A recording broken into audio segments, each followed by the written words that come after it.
So good afternoon, Chairman Salamavega, Congressman Honda, ladies and gentlemen. First of all, I would like to extend my sincere thanks to Chairman Salamavega, the subcommittee, and its wonderful staff for organizing the historic hearing entitled Legacies of War, Unexploded Ordnance in Laos.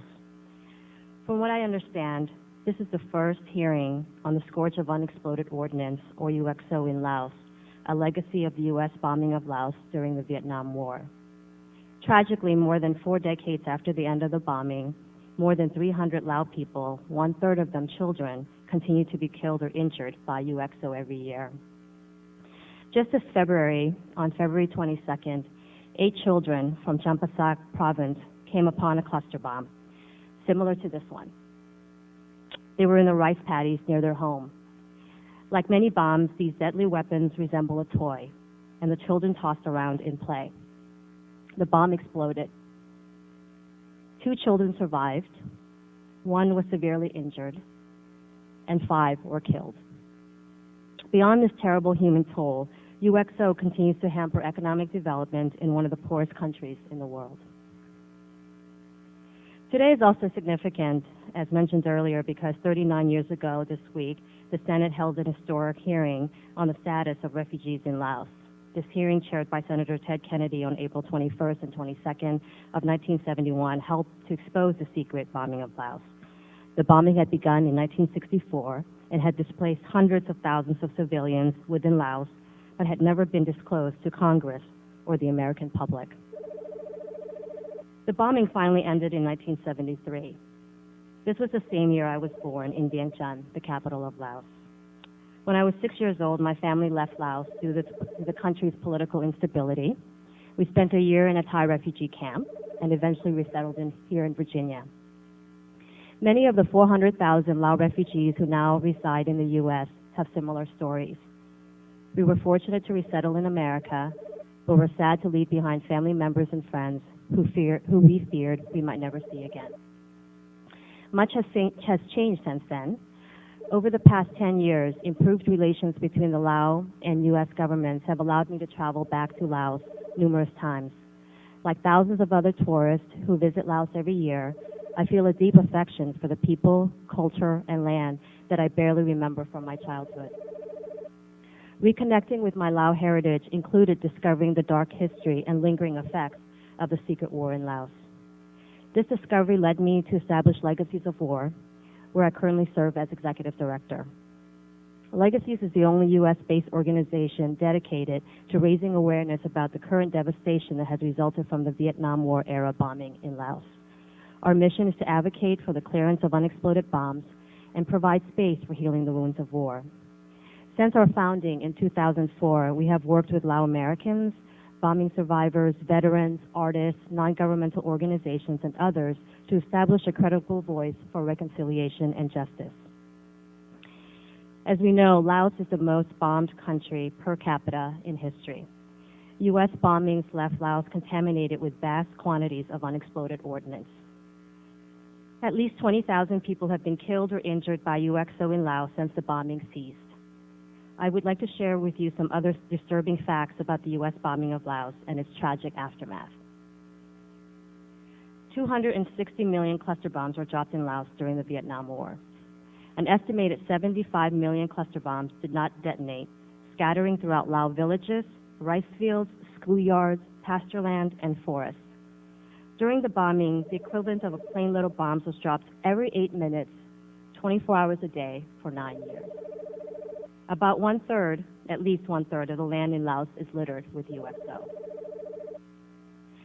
So for more than 20 years after the war ended, Lao villagers struggled to survive among vast quantities of unexploded ordnance without any organized technical assistance or clearance program.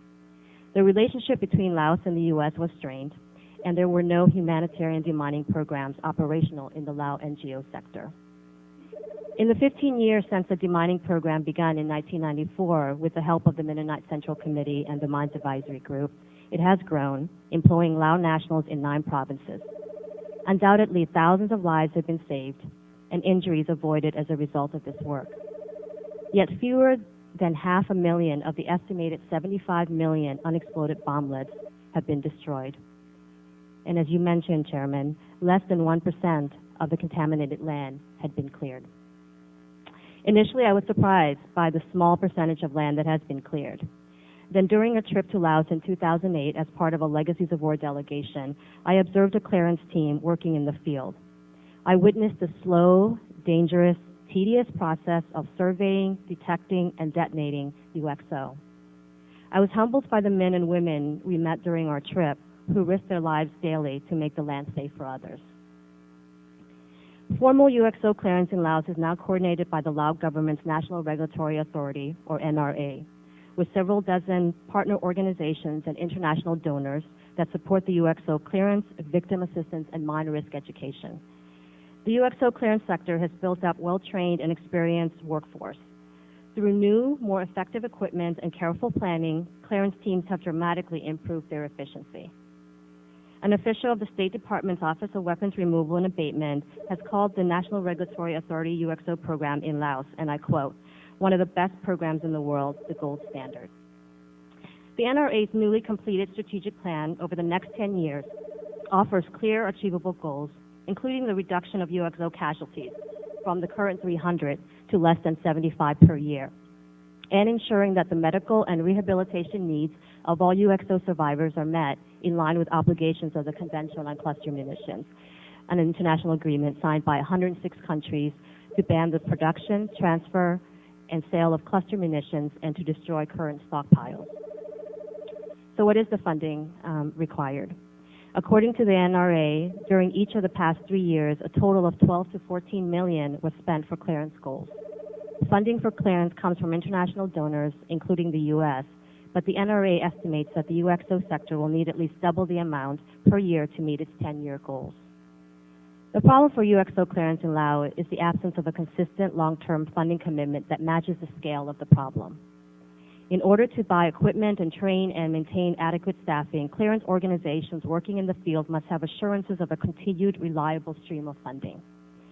Therefore, we recommend a U.S. commitment of $7 million to support UXO clearance in Laos in fiscal year 11, a measured increase from this year's allocation of $5 million. Thereafter, we recommend an annual U.S. commitment of $10 million over the next 10 years. This would strengthen and secure the UXO sector's capacity and bring its already effective programs to scale. This 10-year, $100 million commitment to UXO removal in Laos would total less than what the U.S. spent in 1 week bombing Laos. I have focused primarily on UXO clearance in this statement, but I also want to address the related need for victim assistance. Close to 40% of UXO accidents result in death, leaving many families without the primary breadwinner or caregiver. For the 60% who survive, their lives will never be the same. Almost 14,000 injuries have resulted in the loss of 1 limb, while close to 3,000 victims have lost 2 limbs. There is a serious need for better emergency health care after accidents occur, as well as longer-term needs for prosthetics, physical rehabilitation, and vocational retraining.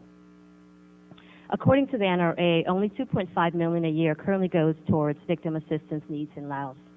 Agency staff estimates that at least $5 million a year will be required to adequately help victims and their families. So what is the current U.S. funding support? The U.S. has provided about $40 to $50 million in funding for UXO removal in Laos over the last 15 years. The average is about $2.7 to $3 million per year. Compare this to the $7 million the U.S. spent each day for 9 years bombing Laos. In other words, the U.S. spent more in 3 days dropping bombs on Laos than it has spent in the last 15 years cleaning them up. In fiscal year 2010, Congress designated $5 million specifically for UXO clearance in Laos, the largest amount allocated in any given year to date. Unfortunately, despite a specific congressional mandate for $5 million for bomb removal in Laos this year and in subsequent years, the Department of State is only requesting $1.9 million for next year. The funding levels for UXO clearance in Laos have always been disproportionate to the magnitude of the problem. There seems to be little regard for the level of contamination in the country or the source of the UXO. 1/3 of worldwide cluster munitions casualties occur in Laos, yet the funding doesn't reflect this stark reality. It has been nearly 40 years since the secret U.S. bombing campaign in Laos was finally revealed to Congress and the American public. Yet all these years, massive quantities of UXO remain a dangerous threat to the daily lives of the people in Laos. I'd like to mention more.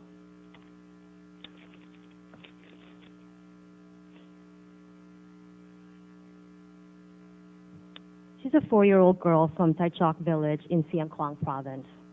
Unlike hundreds of Lao children who have been killed or injured by cluster bombs each year, Moore is still alive and healthy. But she lives and plays among these deadly weapons every day. She has never known a bomb-free backyard. We must do what we can to protect children like Moore and clear the land so that when she walks to school or her family plows their fields, everyone returns home safely at the end of the day. We should want this for Moore and the generations that will follow her. The problem of UXO in Laos has been allowed to persist far too long. Too many innocent lives have been lost, but it is not too late to stop this senseless suffering. This is one of those rare policy problems with a clear and effective solution. The U.S. has a responsibility to clean up the unexploded bombs it left behind in Laos and to provide support for those who have been harmed since the end of the war. It would require only a relatively modest increase in U.S. funding to dramatically improve clearance activities and victim assistance in Laos. Clearing cluster bombs in Laos and supporting those injured by them is an act of humanity and decency. It is the right thing to do. The State Department must make a sustained commitment to solving this problem. We recommend an allocation of at least $7 million next year, followed by a subsequent increase of $10 million per year over the next 10 years. Only with this kind of consistent support will the scourge of UXO in Laos finally come to an end. Thank you, Chairman Paloma Vega, Congressman Honda, for the opportunity to offer our statement today. We appreciate the attention that you've brought onto this important issue. Thank you very much.